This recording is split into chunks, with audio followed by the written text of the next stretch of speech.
আসসালামু আলাইকুম প্রিয় শিক্ষার্থীরা, আজকে আমরা নবম শ্রেণীর ফিন্যান্স ও ব্যাংকিং বিষয়ের অধ্যায় 4 ঝুঁকি ও অনিশ্চয়তা এই অধ্যায়টির দ্বিতীয় অংশ নিয়ে আলোচনা করব।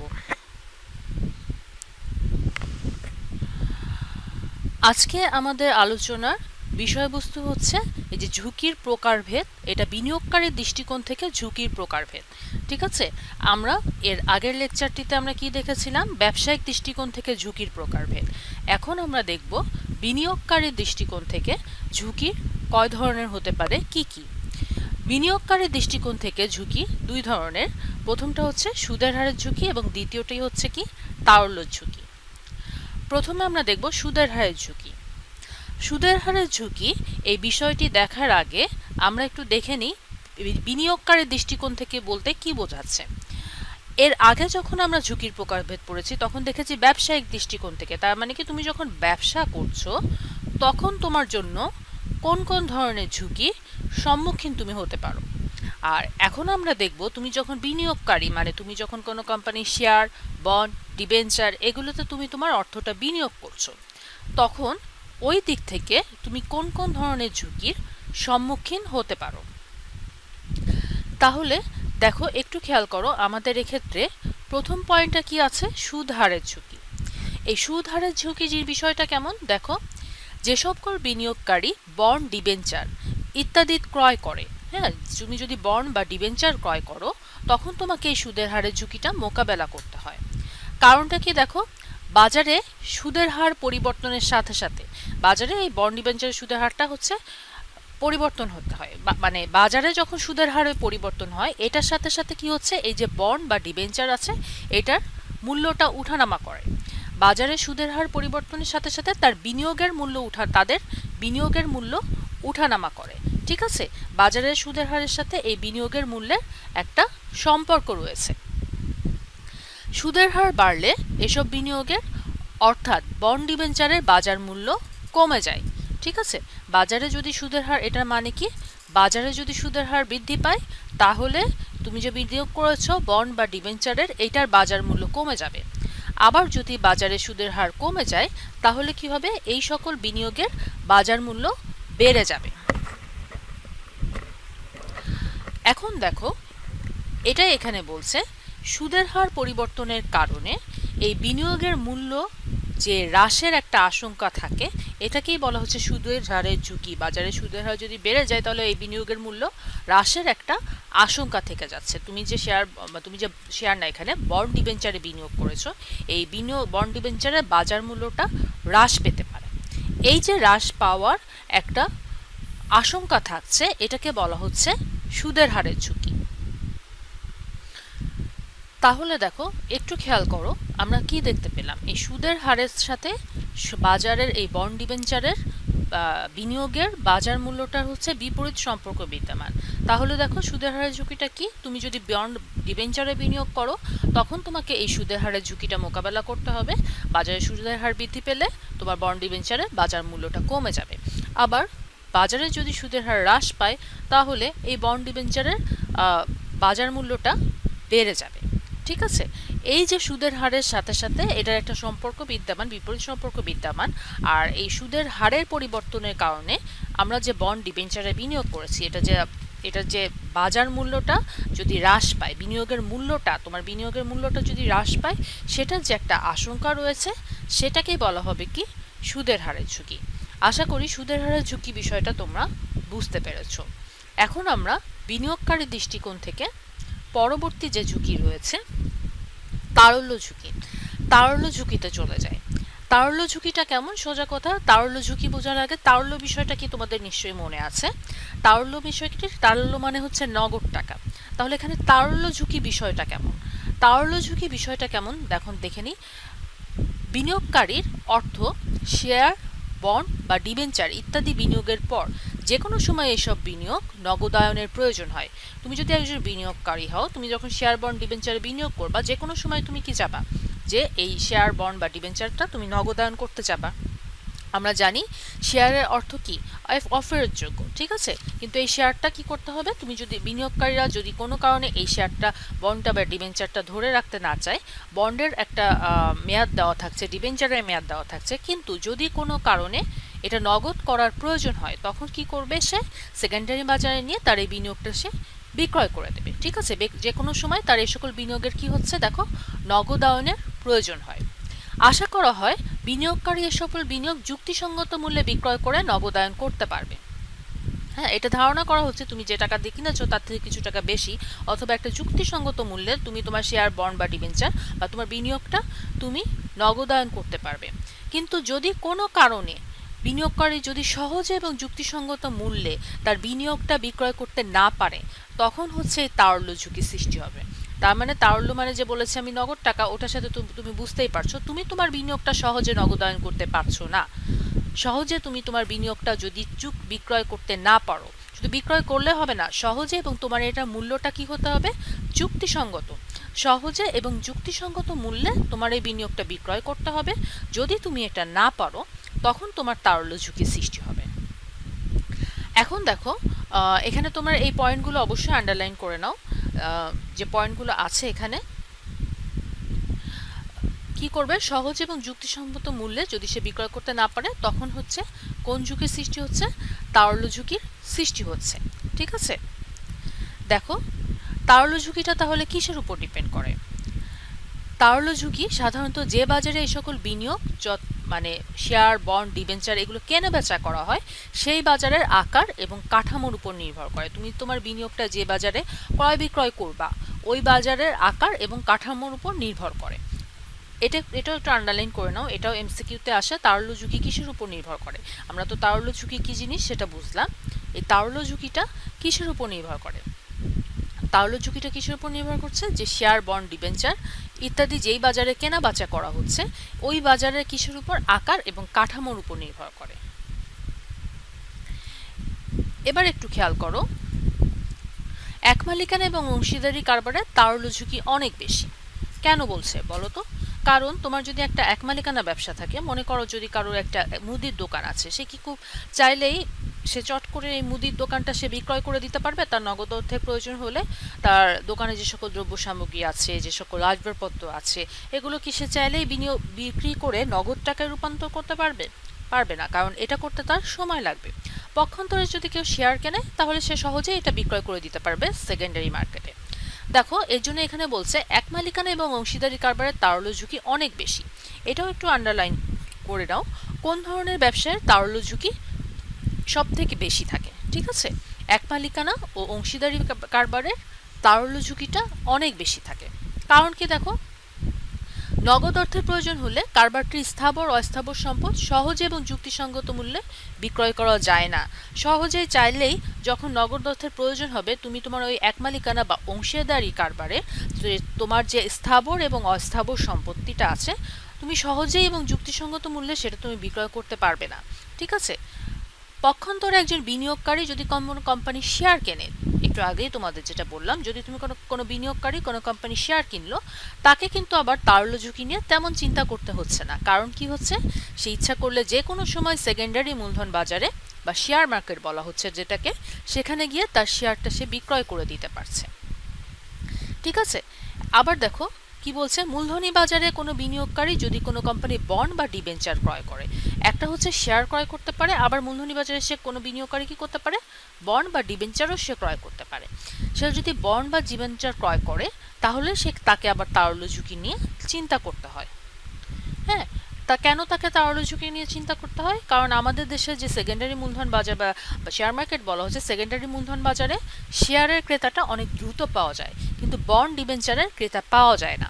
এজন্য বিনিয়োগকে নগদায়ন করাটাও সময়সাধ্য এবং ব্যয়বহুল হয়ে ওঠে। তাহলে আশা করি তোমরা বুঝতে পেরেছো। তাহলে আমরা কি দেখলাম এখানে,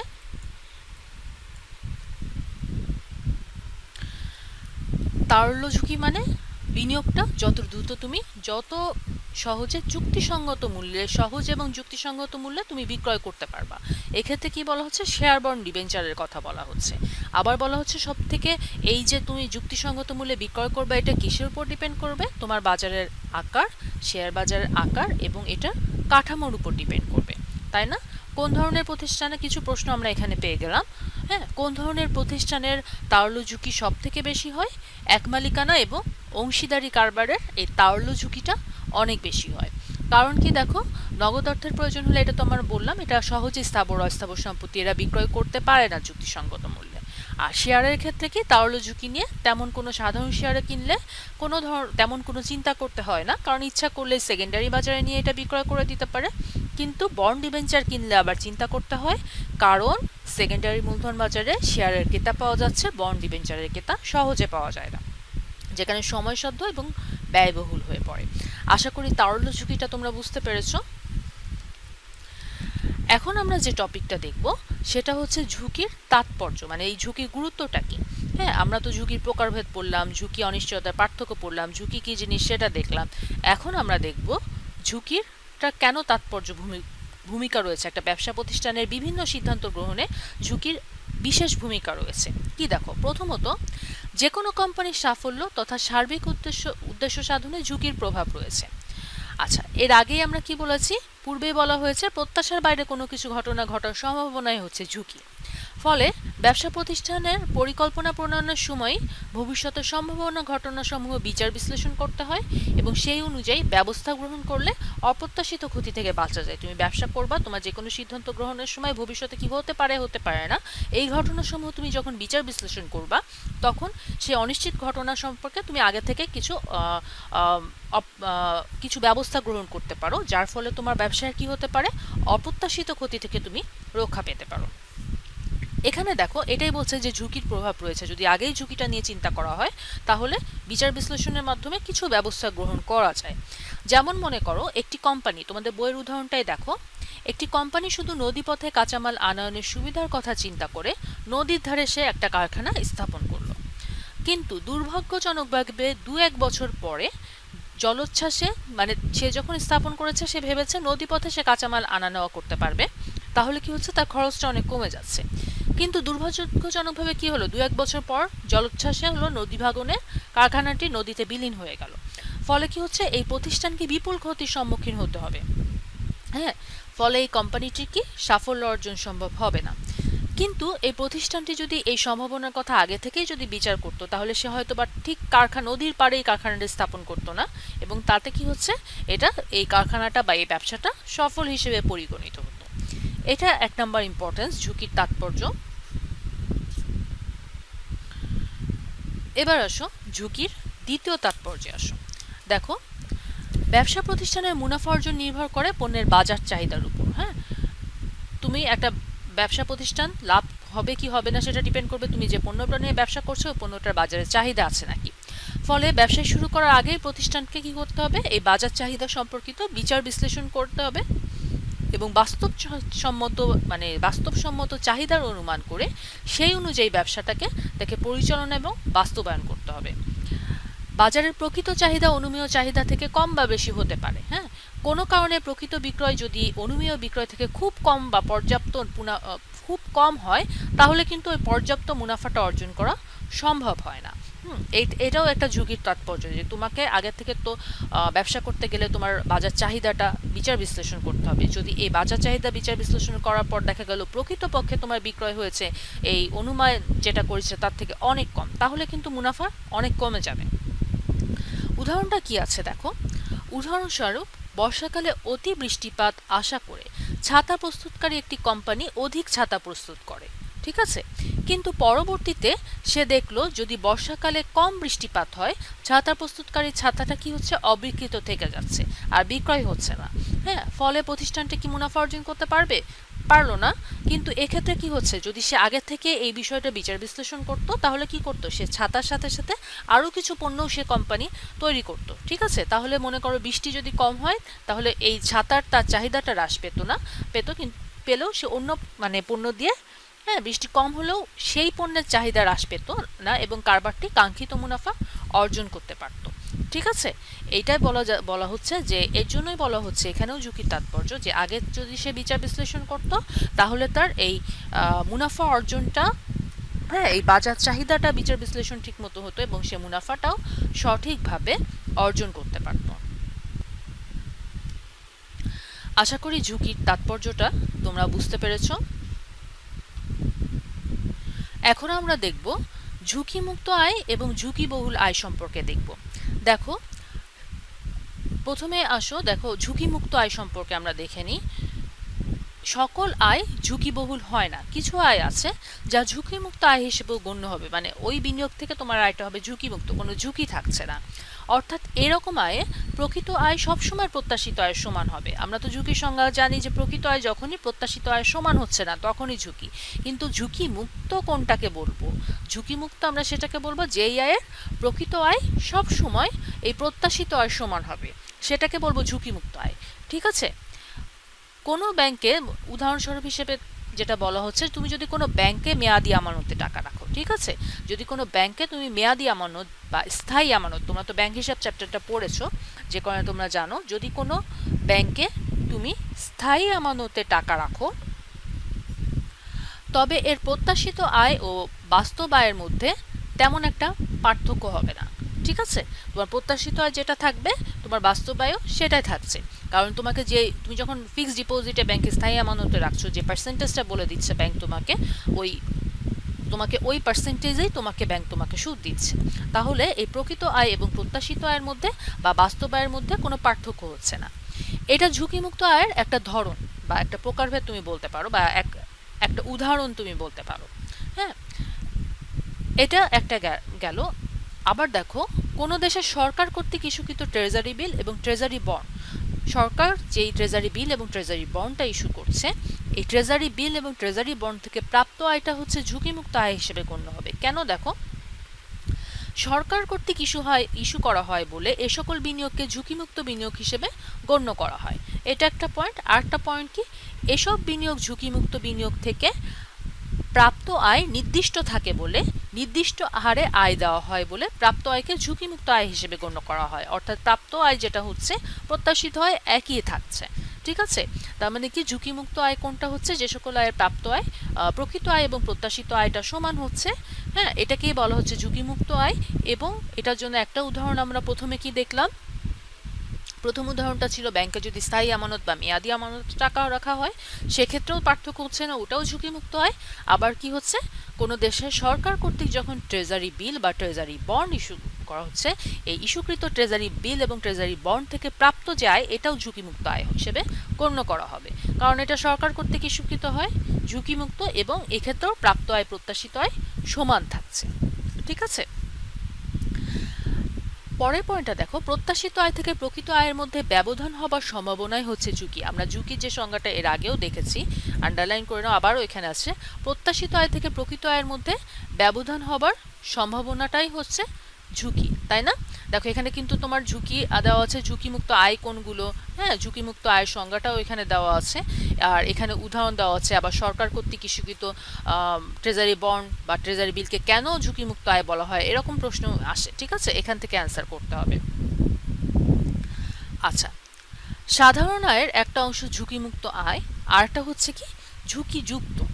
প্রত্যাশিত, আমরা ঝুঁকির সংজ্ঞাটা তো আমাদের মনে আছে, তাই না? প্রত্যাশিত মাত্রই আমরা দেখলাম, প্রত্যাশিত আয় থেকে প্রকৃত আয়ের মধ্যে যখনই ব্যবধান হচ্ছে সেটাই হচ্ছে ঝুঁকি। এখন দেখো, এই যে সাধারণ আয় যেটা হচ্ছে, এটার একটা অংশ থাকছে ঝুঁকিমুক্ত, আর একটা অংশ কি, বাকিটা হচ্ছে ঝুঁকিযুক্ত। অর্থাৎ যে সকল আয়ের সাথে ঝুঁকি জড়িত সেসব আয়কে ঝুঁকিবহুল আয় বলা হয়। ঠিক আছে, কেমন হতে পারে? একজন বিনিয়োগকারী কোনো কোম্পানির সাধারণ শেয়ার যদি সে ক্রয় করে, ভবিষ্যতে লভ্যাংশ প্রাপ্তি তার প্রত্যাশিত লভ্যাংশের সমান হবে, এরকম কোনো নিশ্চয়তা কিন্তু থাকছে না। তুমি যদি কোনো কোম্পানির সাধারণ শেয়ার ক্রয় করো, তুমি প্রত্যাশা করলা 10 টাকা তুমি লভ্যাংশ পাবা, কিন্তু তুমি যে 10 টাকায় লভ্যাংশ পাবা প্রতি শেয়ারে, এমন কিন্তু কোনো নিশ্চয়তা থাকছে না। কিন্তু এটা কিসের উপর ডিপেন্ড করে দেখো তো? ভবিষ্যতে কোম্পানি কি পরিমাণ লভ্যাংশ দেবে সেটা নির্ভর করে কিসের উপর? ভবিষ্যৎ বছরগুলোতে কোম্পানির অর্জিত মুনাফা এবং অন্যান্য বিষয়ের উপর, তাই না? কোম্পানি বছরগুলোতে মুনাফা অর্জন করবে, এরপর তো সে একটা মুনাফার একটা অংশ লভ্যাংশ হিসেবে ঘোষণা করবে। তাহলে এই যে লভ্যাংশ তুমি শেয়ারে বিনিয়োগ করার পরে কত টাকা লভ্যাংশ পাবা এটা কিসের উপর ডিপেন্ড করবে? হ্যাঁ, ভবিষ্যতে কোম্পানি অর্জিত মুনাফা এবং আরও কিছু বিষয় এটার সাথে রিলেটেড থাকে। অতএব বিনিয়োগকারী উক্ত শেয়ার থেকে আয় একটি ঝুঁকিবহুল আয় হিসেবে পরিগণিত হবে। এমনকি আয় নির্দিষ্ট থাকে না বলে সাধারণ শেয়ার থেকে প্রাপ্ত আয় সব থেকে বেশি ঝুঁকিবহুল আয় হিসেবে গণ্য করা হয়। এখানে দেখো অনেকগুলো তুমি মানে এক কথায় উত্তর এমসিকিউ পেলে। দেখো আরও একটা দেখো, সব থেকে বেশি ঝুঁকিবহুল আয় হিসেবে কোনটা গণ্য করা হয়? সাধারণ শেয়ার থেকে প্রাপ্ত আয়। বোঝা গেছে? সাধারণ শেয়ার থেকে প্রাপ্ত আয় এটা হচ্ছে সব থেকে বেশি ঝুঁকিবহুল আয় হিসেবে গণ্য করা হয়। আচ্ছা, আশা করি বুঝতে পেরেছো যে তাহলে আমরা ঝুঁকিবহুল আয় বলতে কি বুঝলাম। যখন ঝুঁকিবহুল আয়ের সংজ্ঞাটা দেখলাম, যখন যেই সকল আয়ের ঝুঁকি জড়িত থাকছে সেটাই হচ্ছে ঝুঁকিবহুল আয়, তাই না? আর যখন তুমি সাধারণ শেয়ারে বিনিয়োগ করছো এটা হচ্ছে তোমার ভবিষ্যৎ। কেন এটাকে ঝুঁকিবহুল সব থেকে বেশি বলা হচ্ছে? কারণ তুমি কি পরিমাণ লভ্যাংশ পাবা সেটা আগের থেকে নিশ্চিতভাবে বলা যাচ্ছে না, এটার জন্য এটাকে সব থেকে বেশি ঝুঁকিবহুল বলা হচ্ছে। আশা করি ঝুঁকিমুক্ত আয় এবং ঝুঁকিবহুল আয় সম্পর্কে তোমরা বুঝতে পেরেছো। এখন আজকের হোমওয়ার্কটা একটু নোট করে নাও। কোনটি ঝুঁকিযুক্ত বিনিয়োগ? ক ট্রেজারি বিল। কিছু এমসিকিউ দেওয়া আছে। ক্রিয়েটিভটা, সৃজনশীলটা আমরা পরবর্তী লেকচারের সাথে আমরা প্র্যাকটিস করব এবং হোমওয়ার্ক হিসেবে নেব। হ্যাঁ, ক ট্রেজারি বিল, খ বন্ড, গ ট্রেজারি বন্ড, ঘ ব্যাংকের মেয়াদি আমানত, ঘ মেয়াদি আমানত। 2 বিনিয়োগকারীরা বন্ড অথবা ডিবেঞ্চার ক্রয় করলে কিসের সৃষ্টি হয়, মানে কোন ঝুঁকি সৃষ্টি হয়? ব্যবসায়িক ঝুঁকি, ক আর্থিক ঝুঁকি, গ সুদের হারের ঝুঁকি, ঘ তারল্য ঝুঁকি। 3 নিচের কোন ধরনের ব্যবসায়ের ক্ষেত্রে তারল্য ঝুঁকি সব থেকে বেশি? এক মালিকানা ব্যবসায়, private limited company, public limited company, যৌথ মূলধনী কোম্পানি। 4 নাম্বারটা দেখো, সাধারণত তারল্য ঝুঁকি নির্ভর করে কিসের উপর? 1 বাজারের আকারের উপর, 2 বাজারের কাঠামোর উপর, 3 বাজারের ক্রেতার উপর। কোনটি সঠিক? হ্যাঁ, 5 নাম্বারটা, যদি বাজারের সুদের হার কমে যায় তাহলে বিনিয়োগের বাজার মূল্যের উপর কি ধরনের প্রভাব ফেলে? হ্যাঁ, ক বিনিয়োগের বাজার মূল্য অপরিবর্তিত থাকে, খ বিনিয়োগের বাজার মূল্য বাড়ে, গ বিনিয়োগের বাজার মূল্য কমে, ঘ বিনিয়োগের বাজার মূল্য উঠানামা করে। তাহলে আজকে এ পর্যন্তই। আশা করি আজকের আলোচনাটুকু বুঝতে পেরেছ। তাহলে এতটুকু হোমওয়ার্ক করে ফেলবে। সকলে ভালো থাকবে, নিয়মিত লেখাপড়া করবে।